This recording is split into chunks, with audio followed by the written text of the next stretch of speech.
Then I looked, and behold, on Mount Zion stood the Lamb, and with them 144,000 who had his name and his father's name written on their foreheads. And I heard a loud voice from heaven like the roar of many waters, and like the sound of loud thunder.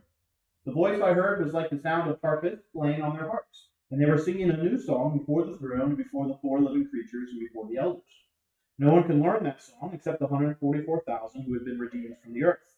It is these who have not defiled themselves with women, for they are virgins.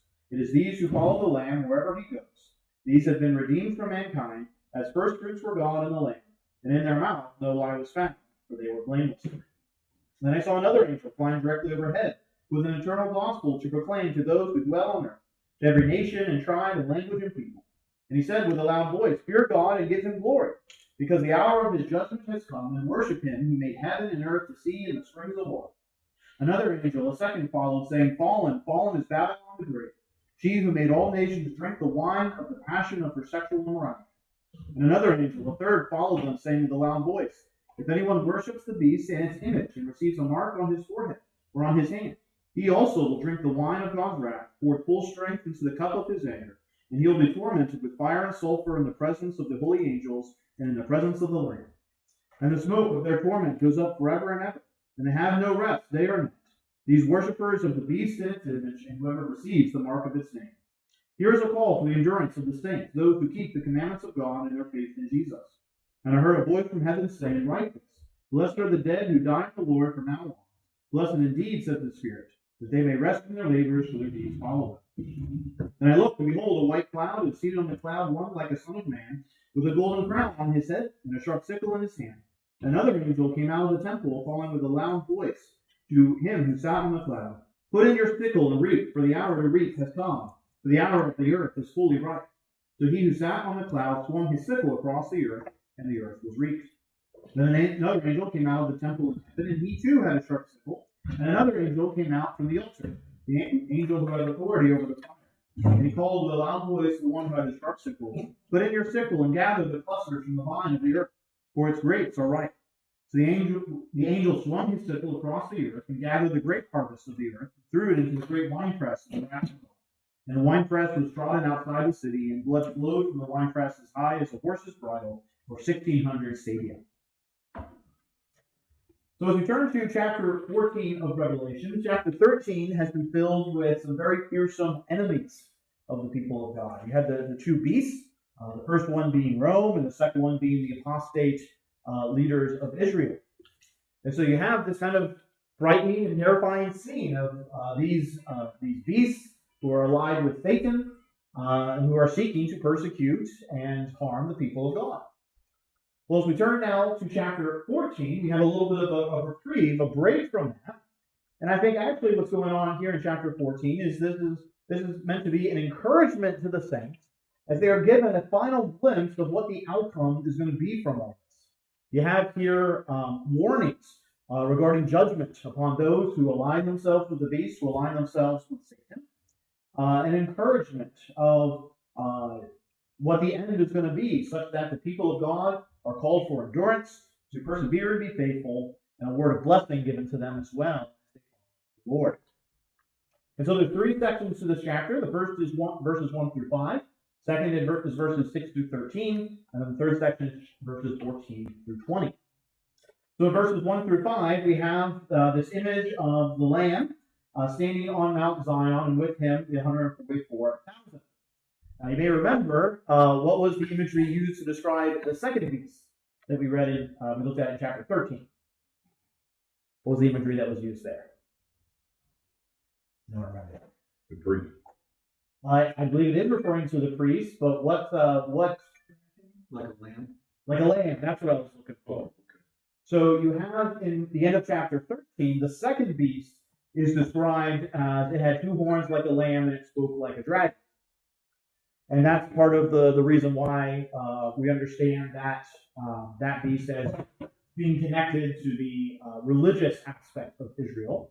Because every other time you see a lamb in Revelation, it's referring to Jesus. And that's what we see here, is you have now the true lamb standing on Mount Zion, and with him are the 144,000. Mount Zion, of course, would be the mountain of God, the city of God, connected with Jerusalem elsewhere in the Scriptures. Just a reminder, so the 144,000 we saw back in Revelation chapter 7, that's 12,000 from each of the 12 tribes. And back then, when we looked at chapter 7, we talked about how these 144,000 are the Jewish Christian remnants, that they're being sealed, and we have the language of referencing their seals here as well. These are the ones who had the Father's name written on their foreheads. And so these are the Jewish Christian remnant who've been sealed for protection during God's judgment upon Israel. And so we have this picture here of the Lamb again, Jesus Christ, at Jerusalem, with his 144,000 with him.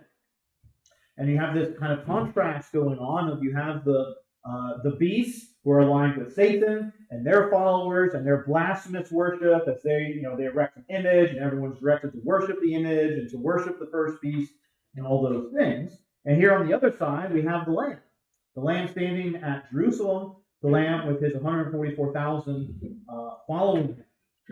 And we have here this language that you have this voice that comes from heaven, like the sound of many waters, and then you have this music playing, the sound of harpists playing on the harps, and then singing a new song before the throne, before the living creatures, and before the elders. No one can learn that song except the 144,000 who have been redeemed from the earth. And so here you have, again, a contrast of, in chapter 13, you've got the false worship, those that are being led astray, following after the image. And here you have a picture of the people of God who do worship Christ and follow him. And the singing of this new song then should be connected to praising God for his acts of deliverance and justice. So we need to think back to the Old Testament and some of where we see this kind of language used before. You have the Song of Moses in Exodus, when Israel was fleeing from Pharaoh and they crossed the Red Sea, and the Red Sea comes back over them and floods them. You have the Song of Moses afterwards, which is a new song, which the people of Israel sing in praise to God for his deliverance from the Egyptians, deliverance from their enemies, and God's justice being executed against them. And so here we have that same kind of idea. We don't know the lyrics of this song. This is actually interesting, as it's the only song that's mentioned in Revelation that's not also quoted. So that's something a little bit unique here.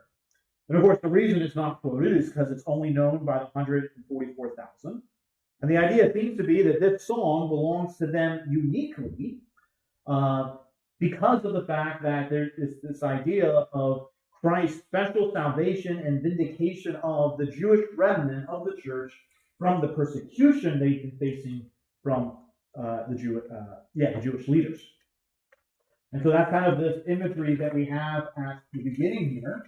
And then we have these descriptions of, they're described as being virgins who follow the Lamb wherever he goes, the first fruits of God and the Lamb.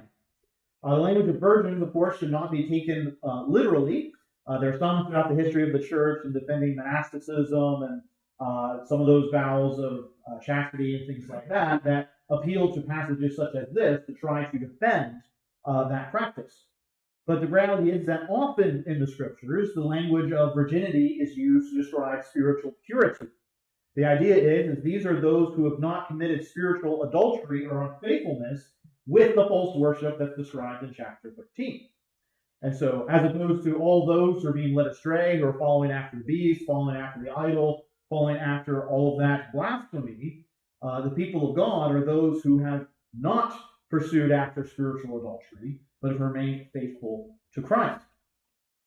The first fruits language here is very interesting, in that they are described as the first fruits for God and the Lamb. First fruits, of course, is harvest language. It's the beginning of the harvest that comes in. So part of the reason why this language is interesting is that does not fit very well with the futurist interpretation that pushes all of this into the future. Because here you have this idea of a first fruits of something that can then build and is growing over time. So what we see here is that, again, referring to the 144,000 as the first fruits, and remember again, 144,000 of the Jewish Christian remnant sealed for protection during God's judgment upon Israel. So the idea here is that the Jewish church is the beginning of the salvation of mankind. Remember, Jesus goes to the Jews first. The apostles go to the Jews first. Paul, when he's on his missionary journeys, he goes to the synagogue, he goes to the Jews first, and then he goes to the Gentiles. And so this whole opening scene here of the Lamb on Mount Zion with the 144,000, this singing, these are the first fruits of God. It's this idea of these Jewish Christians, these Jewish converts, being the beginning, the first fruits of the salvation of God, which of course extends to all peoples. It's not limited to just them. But especially within the context of this war that's going on, this persecution and suffering, the beasts and their opposition to Christ and his people, you have this imagery that this remnant, these that are faithful to Christ, are identified with Christ. They follow after the Lamb. They follow him wherever he goes, and he is standing on Mount Zion with his 144,000. So the second section, verses 6 and through 13, kind of open this up a little bit more, but let me just pause if there's any questions on this first section so far. I might have missed this. Is the 144,000 a metaphor? It's a symbolic number, yes. Especially because it's 12,000 from the 12 tribes, that multiplication of 12. It's not literally 100. There's no reason that we need to interpret it literally as 144,000. Yeah. It's a symbolic number that's very much emphasizing the Jewishness of that group of people. Any other questions? Okay. So moving on then to verses 6 through 13. So you have here, you have a number of angels being referenced. And the first angel flies overhead with an eternal gospel, proclaimed to those who dwell on the earth. But then you have this expansive language to every nation and tribe and language and people. And he said with a loud voice, "Fear God and give him glory, because of the hour of his judgment has come, and worship him who made heaven and earth, the sea, and the springs of water." And so here we have this idea that though the gospel does go to the Jews first, it is given to all nations under heaven. This eternal gospel, of course, needs to be understood as what we think of as the gospel, to embrace Jesus Christ, to fear God, to worship him, to acknowledge him as God and creator. But it's important to recognize this language of judgment. This is a warning. The gospel not only, often when we think of the gospel, we think of good news, and that is true, because the gospel is a proclamation of salvation for sinners. But the proclamation, the gospel also brings bad news as well, in the sense that if you don't receive it, what do you receive? If you don't believe, if you don't accept Christ, what do you receive? You receive judgment. You're going to receive the wrath of God. Those who don't repent and believe are going to be cast out into outer darkness. You've got a lot of different language used throughout the New Testament to describe that. And so here you even see some of the earnestness of this call because of judgment that is coming. And so there's this warning going out as well that while, yes, there is salvation for those who believe, there is going to be judgment for those who don't believe. And we actually see that unfolding with these other angels that follow afterwards. So we have the second angel in verse 8 that says, "Fallen, fallen is Babylon the Great, she who made all nations drink the wine of the passion of her sexual immorality." This is the first time in Revelation we have a reference to Babylon. Of course, in the Old Testament, Babylon was one of the great enemies of Israel. This was the country that God used to judge Israel, particularly to judge the southern kingdom.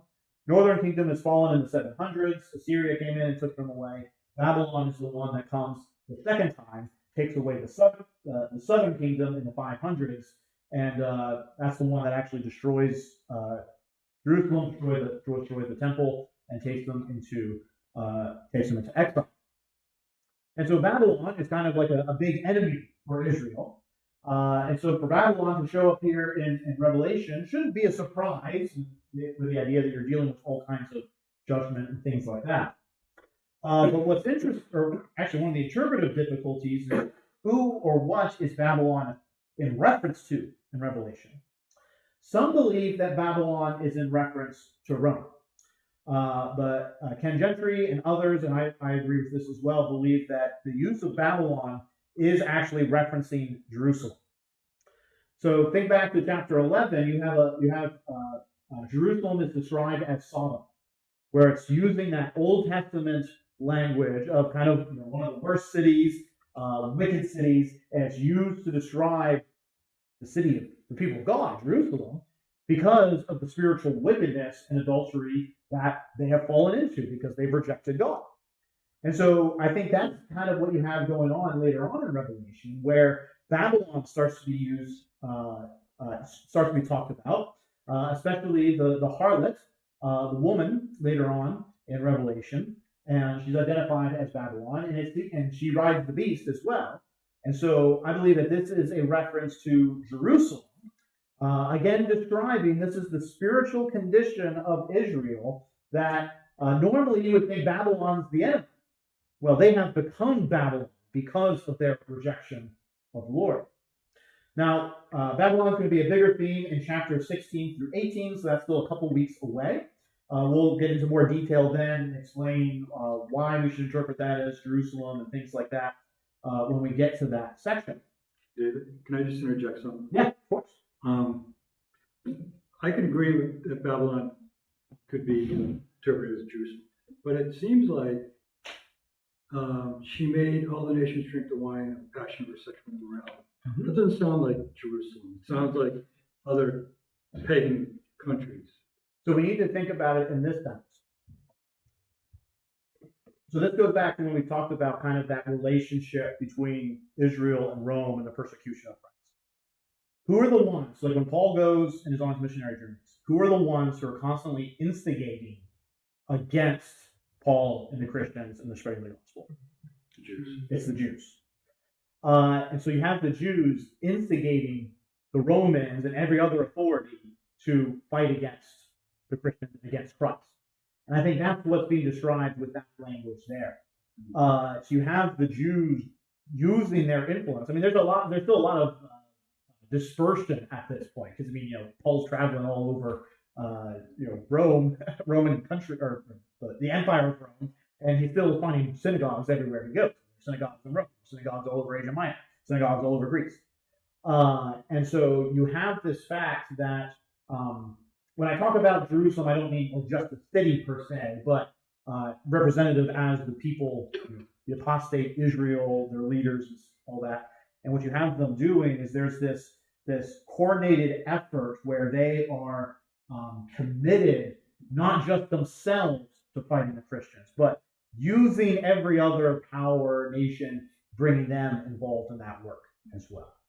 And so I think that's why it uses that kind of language there of making the nations participate in that spiritual wickedness by bringing them along to fight against Christ and to fight against His church.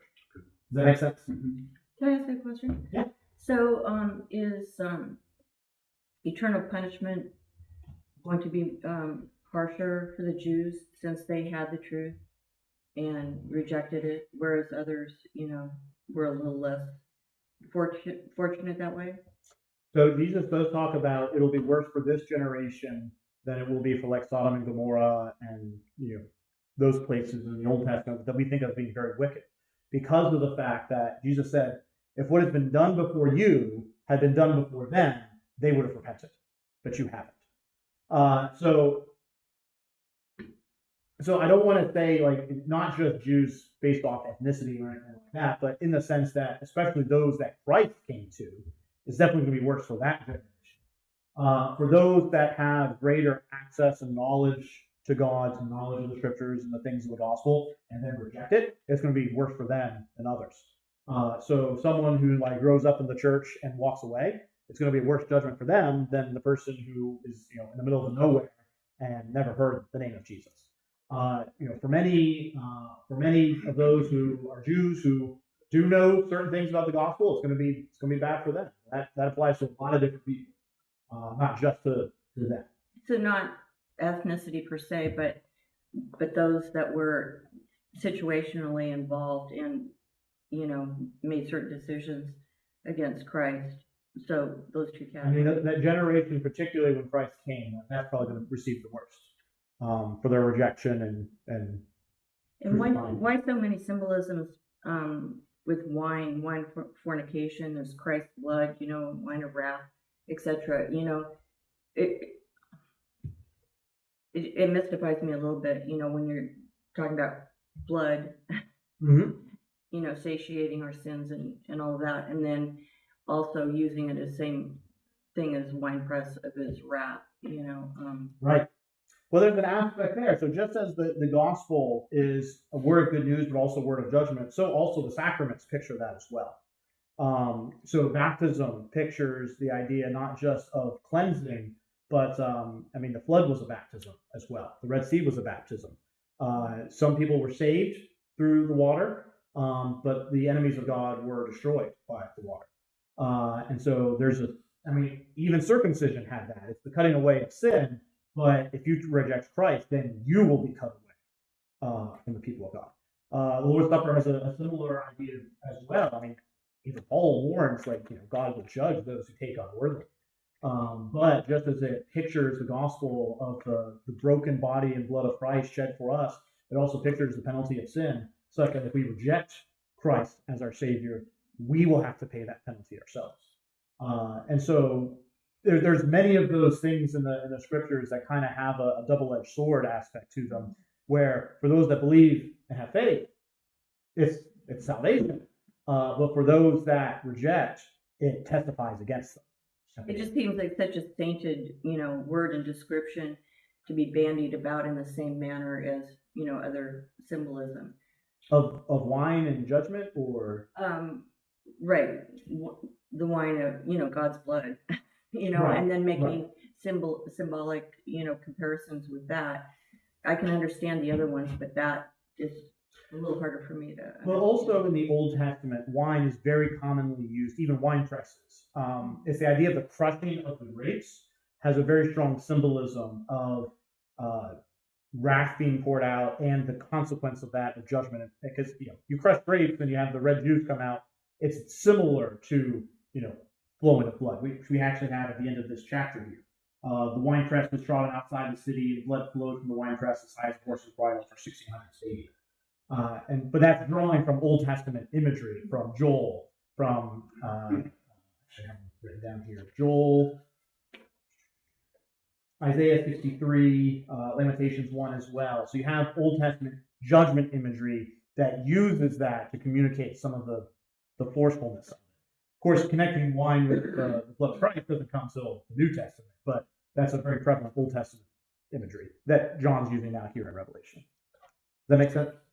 Yeah, I get it. I just think it's a superior thing to use in a moderate manner, but I'll deal with it. Gotcha. All right, so we have the second angel pronouncing fallen is Babylon. Talks about how she seduced the nations to join her in her apostasy by persecuting the church. And it's the description of Israel's apostasy and spiritual adultery because she's rejected Christ. She has to combat it. Which brings us to the third angel in verses 9 through 11. Where you have this great warning of judgment to follow the beast and its image. This is very much in response to chapter 13. For he says, if anyone worships the beast and its image and receives a mark on his forehead or on his hand, he also will drink the wine of God's wrath, poured full strength into the cup of his anger, and he will be tormented with fire and sulfur in the presence of the holy angels and in the presence of the Lamb, and the smoke of their torment goes up forever and ever, and they have no rest day or night, these worshippers of the beast and its image, and whoever receives the mark of its name. And so from the last couple of weeks, we've seen how Rome and the apostate religious leaders have aligned themselves with Satan in his opposition to Christ and his persecution of the church. And so there's this aspect here. When we come to verses 9 through 11, we need to keep in the background this idea of there's a very fearsome enemy out there. You've got Satan the dragon. You've got this first terrifying beast. You've got the second terrifying beast. The three of them are all working together to fight against Christ and to fight against the people of God. And it's presented in strong imagery to communicate the seriousness and the reality of the persecution. That's a fearsome alliance arrayed against the people of God. The verses 9 and 11, part of the point of these verses is to give encouragement, to give us a glimpse of what's the final outcome of this unholy alliance. What's the final outcome of Satan and Rome And the apostate Israelites, if they have joined together to persecute the church. The final outcome is that God's wrath will be poured out in full strength upon them. All those who follow the beast, all those who follow the image, all those that are, they're not sealed with the name of Christ, they're sealed rather with the name of the beast. They're going to be defeated. They're going to be judged in the end. The smoke of their torment goes up forever and ever, and they have no rest day or night. And so this is an encouragement to the church. Okay, yeah, your enemy is a big enemy. It's a strong enemy. It's a fearsome enemy, a terrifying enemy. But what's going to happen to that enemy? They're going to be destroyed. They're going to be judged. That's where they are going for all of eternity. I think this is kind of foreshadowing of what their ultimate end is at the end of time. Yes. Might be a dumb question, but if all this happened in 70 AD, then how are we to know that this is still going on? Satan still has the power to do what he does. Like, why separating what happened in 70 AD right. to this being for futuristic stuff? So I think Revelation 20 will help answer some of that, because that's when we're getting to, okay, so what's this intervening period before the end time? But this is kind of foreshadowing, because that language of tormented with fire and sulfur, the smoke going up forever, that's foreshadowing what's going to come with the final judgment later on. Okay. But this is reminding the people of God. We can kind of think about it in terms of today. When the church is being persecuted, what's the end result for the persecutors? They're going to be destroyed. They will not have final victory. Whatever victory they seem to have here on earth, they are going to end up receiving the full brunt of the wrath of Jesus Christ and will receive that judgment forever. That's the end result. And so that's an encouragement for us to persevere even though they are attacking us, because we know what their end is. And as we'll see in just a moment, we see what our end is as well. And so this is an encouragement for the church, that all these that are arrayed against them, particularly the religious leaders, the Romans, all that, they don't get the final victory. They're going to receive judgment at the end. So does that answer your question, or is that kind of? No, I'm trying to go along with what you've been teaching us. But how do we know when this is written that did the Christians in the 100-year century, first century, did they understand that this applied to Rome? I think they would have. And again, here it's the idea of if anyone worships the beast in its image and receives a mark, etc. So it's this idea of it's referencing the enemies of God. So yes, it's referencing those first century enemies, but I think you can also apply this to all time as well. This is giving us a picture of what happens to the enemies of God. So it applies to them, it applies to us. And I think that becomes clear when we get to these next couple verses. Because verse 12 says this: "Here is a call for the endurance of the saints, those who keep the commandments of God and their faith in Jesus, and I heard a voice from heaven saying, write this, blessed are the dead who die in the Lord from now on. Blessed indeed, says the Spirit, that they may rest from their labors, for their deeds follow them." Those two verses apply to us as well. It's obviously an encouragement to the church. In the midst of the persecution, what's the end of the enemies? Wrath and destruction. What's your end? Endure. Endure. Don't give up. Persevere. But at the end, blessed are the dead who die in the Lord. We still use this today as an encouragement when a Christian passes away. Because every Christian passes away is blessed. Because they rest from their labors and their deeds now follow them. And so this is an encouragement for us. The enemy thinks that if he kills us, he can win. But death for the Christian actually is blessing in the end, because that's now the entrance into glory. And as we persevere, as we are those who endure, who keep the commandments of God, who keep our faith in Jesus Christ, our good deeds do follow us. Not that our good deeds are what save us, but they are evidence of what Christ has done for us, the work that he has done in us. It is evidence that we aren't of the devil and his followers. We're not worshipers of the beast. Rather, we are followers of Christ. And so this here should be a great encouragement to us that no matter what enemies may do to us here on earth, the final outcome is certain. God's enemies will be destroyed. We, as his people, are those blessed. The Spirit says, blessed indeed. Blessed indeed. That's an encouraging thing. When the Spirit of God says about us, blessed indeed. Because we rest from our labors and our deeds will follow us. I think the word endurance kind of constitutes the fact it's not going to be an easy ride. Exactly right. Yep. That's exactly right. Got fearsome enemies out there, but they can't win. And I guess what God preserves us, we are to persevere. Yep.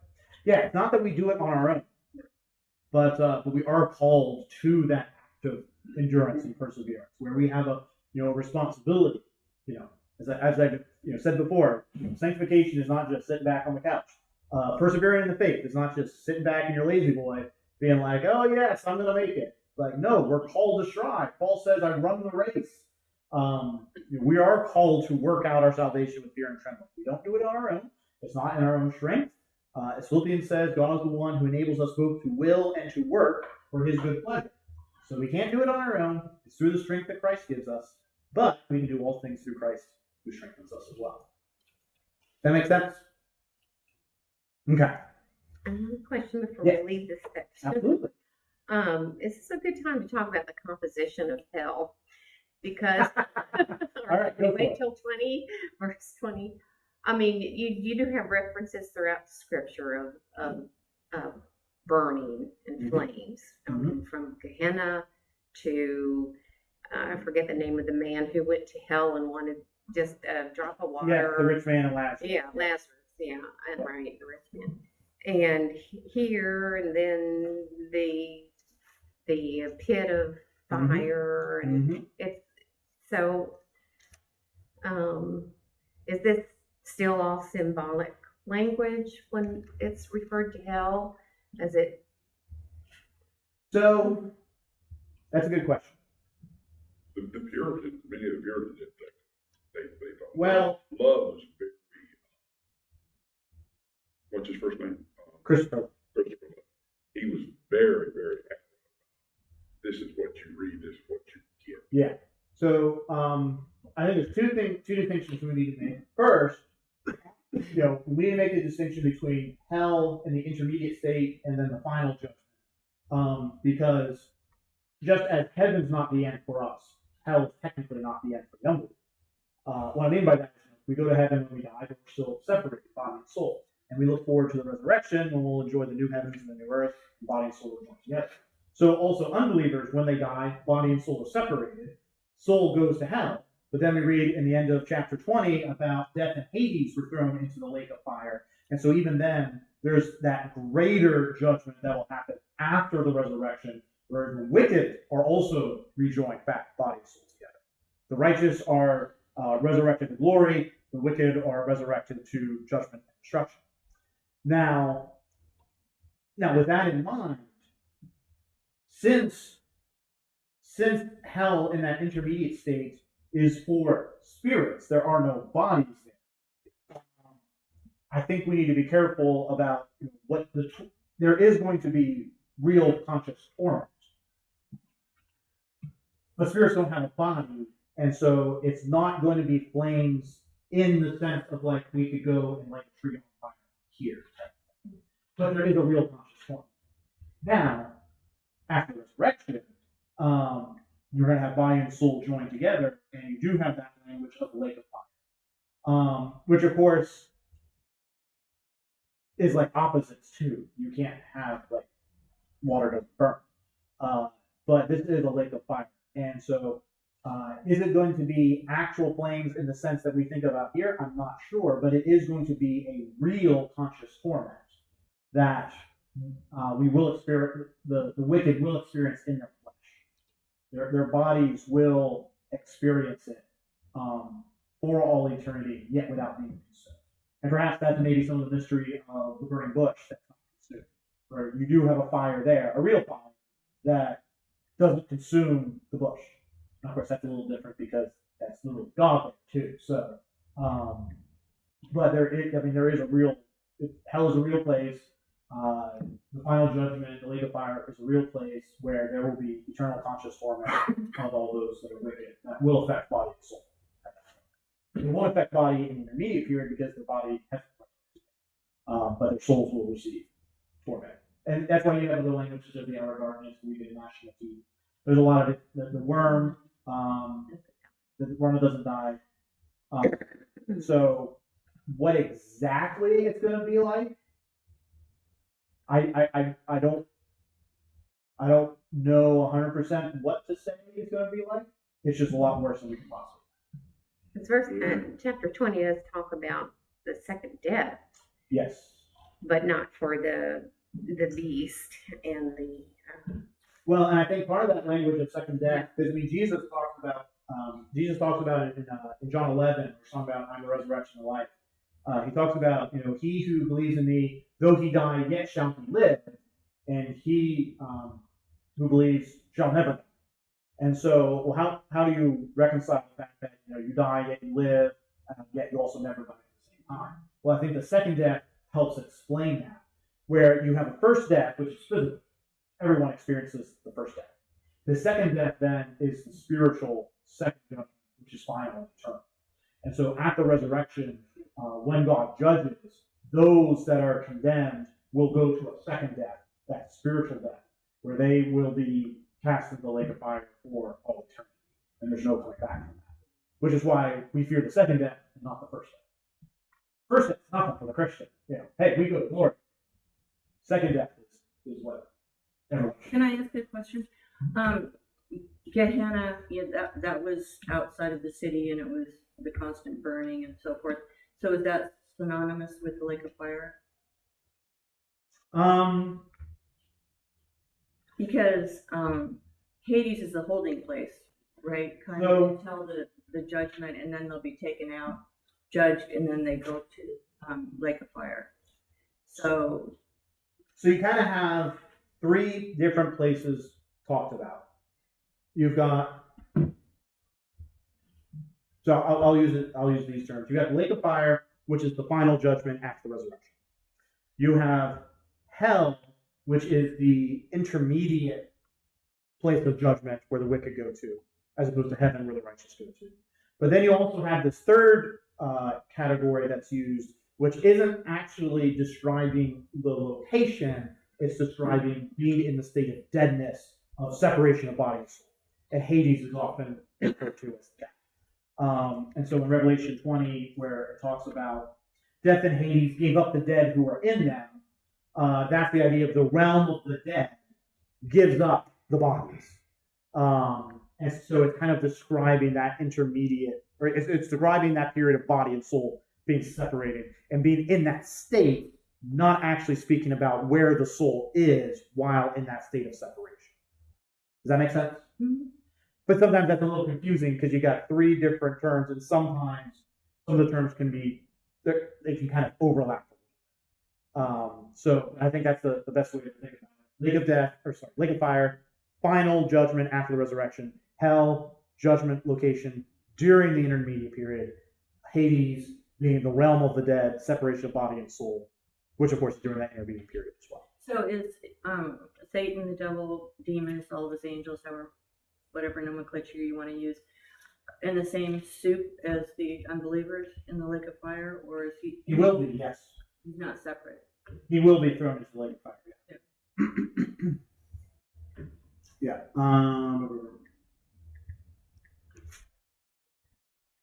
Yeah, and the devil who had deceived him was thrown into the lake of fire and sulfur, where the beast and the false prophet were, and they would be tormented. So, yeah. So Satan is going to end up with the same outcome as all those who don't believe and follow after him. Okay. Yes, Trevor. How do you reconcile the idea of degrees of punishment? Yes. And degrees of rewards as well. Because Jesus talks about it'll be worse for some as opposed to others.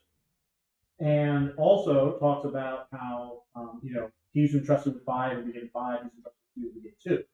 So there seems to be an indication that there will be gradations of punishment in hell and gradations even of rewards in heaven. What does that mean? I don't know. Because the Bible doesn't tell us. It just seems to indicate that that exists. But it doesn't parse out what exactly that looks like. Now, we can say that whatever gradations of judgment there are in hell, it's all bad. And it's not like anyone's going to be like, "Ooh, I'm glad I'm not in that section over there with Satan." Like, it's all going to be terrible. But there is some that it's going to be worse for them because of the particulars of their wickedness and how great it was. And so it's all terrible. And likewise in heaven, even if there is gradation where, some, receive a greater reward than others, heaven is so fantastic. It's not like there's going to be any jealousy. There's not going to be any like, man, I really wish I had as many rewards as the Apostle Paul or something like that. You're going to be enjoying the presence of God in Christ forever and ever. And so, it's going to be,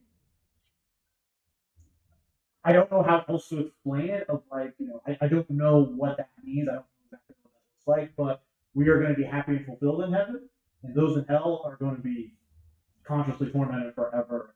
It's going to be terrible.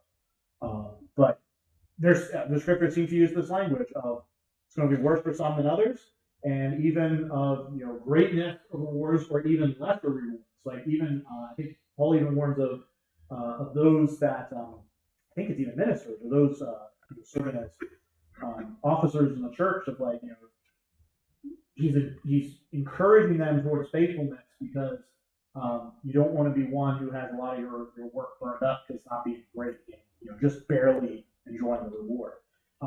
And so there seems to be there's a gradation, but I don't know what that means. So I don't know if that actually answers or helps your question. I'm not sure. Yes? I think so. I think so. All right. Any other questions? We'll dive back into these when we get to Revelation 20 and 21. And, I don't know if the answers will be any better than or not. We get some more time. So, okay. So we're on the last section, verses 14 through 20. Here you have the white cloud, and seated on the cloud, one like a son of man with a golden crown in his head and a sharp sickle in his hand. I believe this is a picture of Christ coming in judgment, sitting in judgment upon a cloud with a sickle come to reap. Now, some tried to say that this is a reference to the judgment at the end of time. I don't think that's what's going on here. The fact that you've got this broader context, this is, it's still in context, including the 144,000 statement, the first fruits, things like that. So I think what's going on here is this is again a reference to this time period. And notice there seem to be 2 harvests going on here. You've got the first harvest in verses 15 through 16, and the second one in verses 17 through 20. This first one seems to be more positive in the sense that in verses 17 through 20, you have very strong judgment language with the second harvest. It's not there with the first harvest. And so it seems to be the case, and a number of people argue this way, that the first one is it's speaking of a positive harvest of the saints. It may be referencing 144,000 in some way, but the idea here is it's the ingathering of the remnant of God's people from among Israel. This gathering in of those who are Christ from among that group of people. And we have often in the scriptures, harvest can be positive, but it can also be negative, as we'll look at in just a moment. And so the fact that we don't have the negative image here seems to indicate that this is a positive harvest, which has to mean that it's connected with the saints. It doesn't necessarily mean the end, going into spiritual post-death judgment per se. That could be part of it, but I don't think it's necessarily required. Because the second harvest is clearly a harvest of judgment. Yes. Could you go a little bit more in the imagery of this first angel? Which particular aspect in particular? He's on a white cloud, Yes. right? He's seated on the cloud, one like the Son of Man. Yep. Right? Golden crown. We don't see any other angels wearing a crown. Oh yes, that's very clearly Jesus. The white cloud is interesting though, because normally, when it's a negative coming in judgment, it's storm clouds, which ain't white. That's black. So the fact that it starts with a white cloud with the first harvest does also seem to indicate that that's a positive harvest being spoken of there, not a harvest of judgment. But anyway, continue. Well, I'm just saying there's some cool stuff here. Number one, the second angel comes out of the temple. Yeah. Does that mean the temple is still standing at this point? Well, the fact.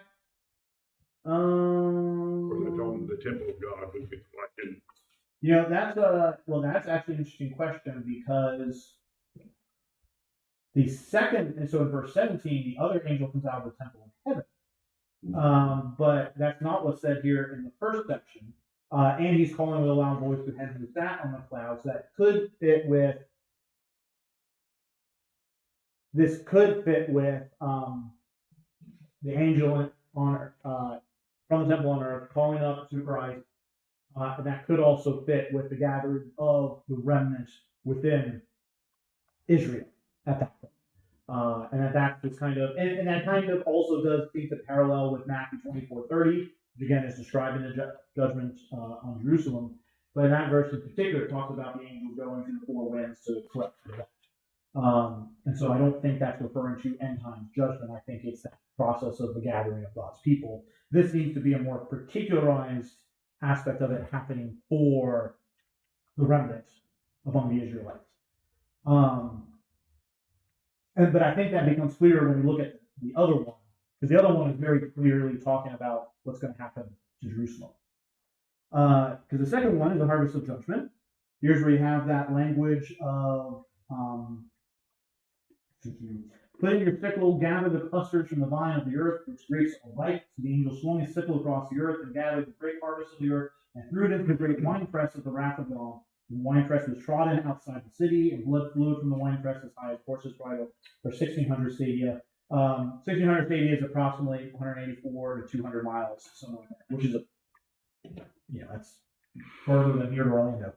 Orlando's like 100 plus. So quite a lot.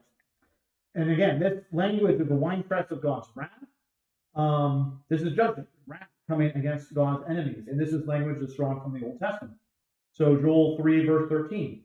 Put in the sickle, for the harvest is ripe. Go in, tread, for the winepress is full, the vats overflow, for their evil is great. Isaiah 63, verse 3.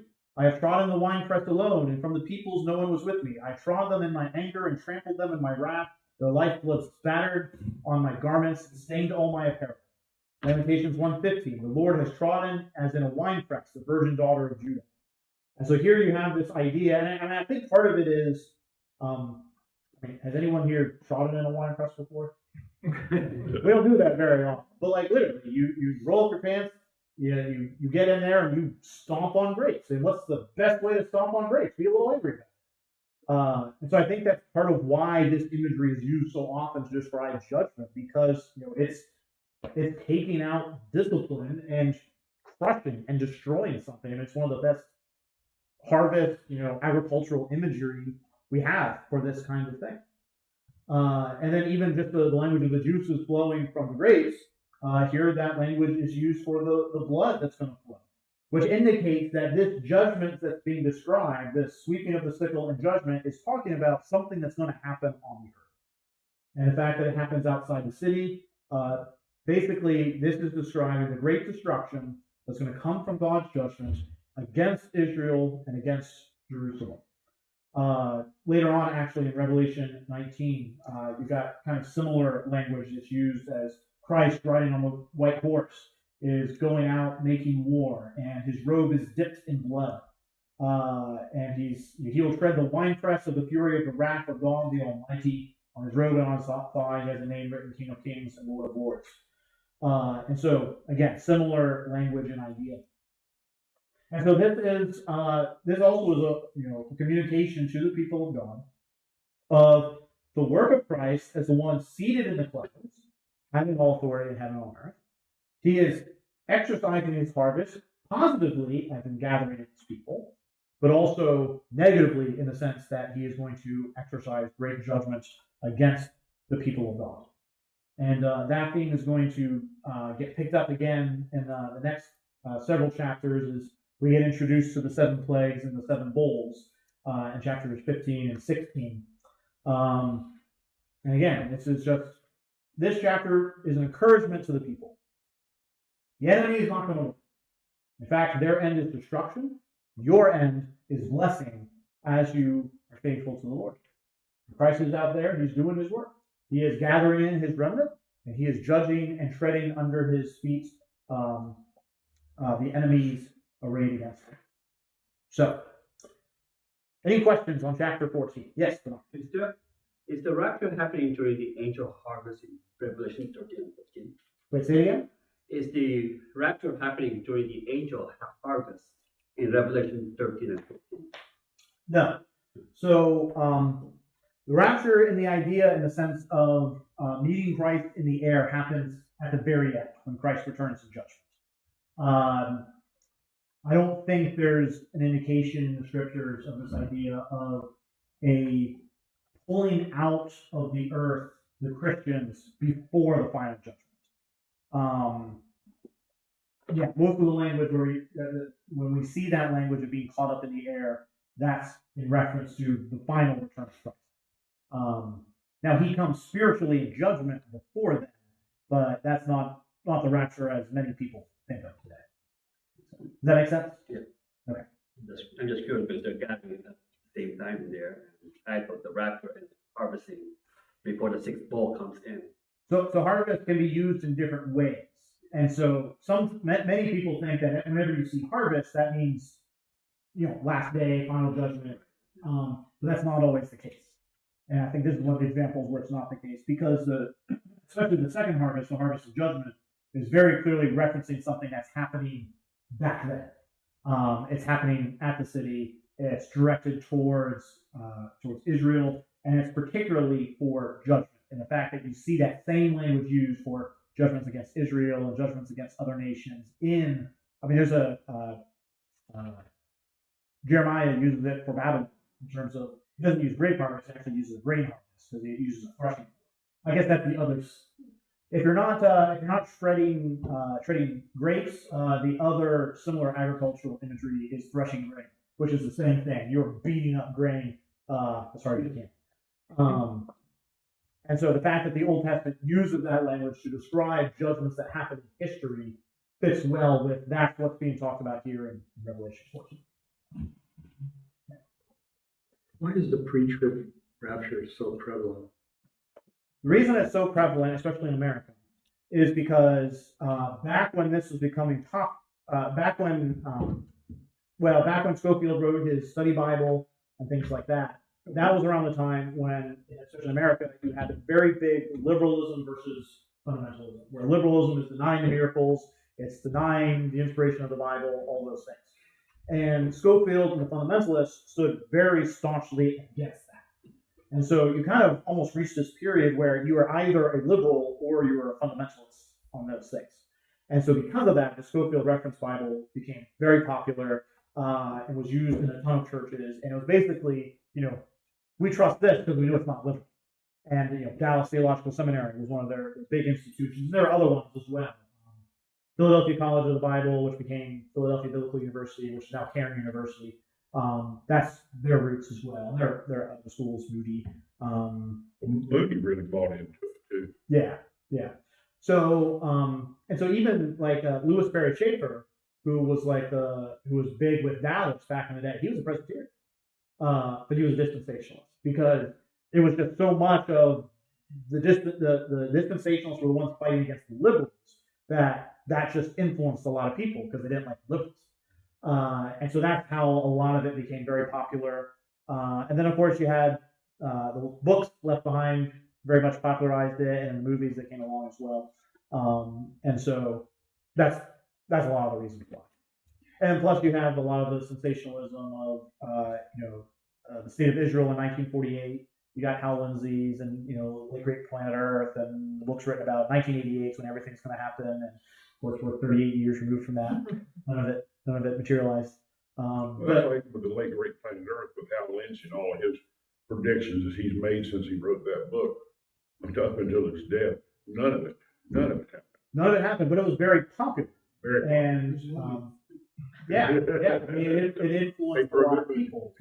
It influenced a lot of people such that it kind of just became the water we swim in. And so everyone just assumes, like, you may not have ever read any of them, but you've just heard things where you just associate, oh, this particular language means big eschatological thing over here. You don't even know where it is in the Bible. You've just heard it and made that connection. And it's not actually until you go and read closely and slowly that you're like, wait a second, that actually doesn't make sense in context. It's just like pulling things same with the Da Vinci Code. Right. Same thing. Yeah.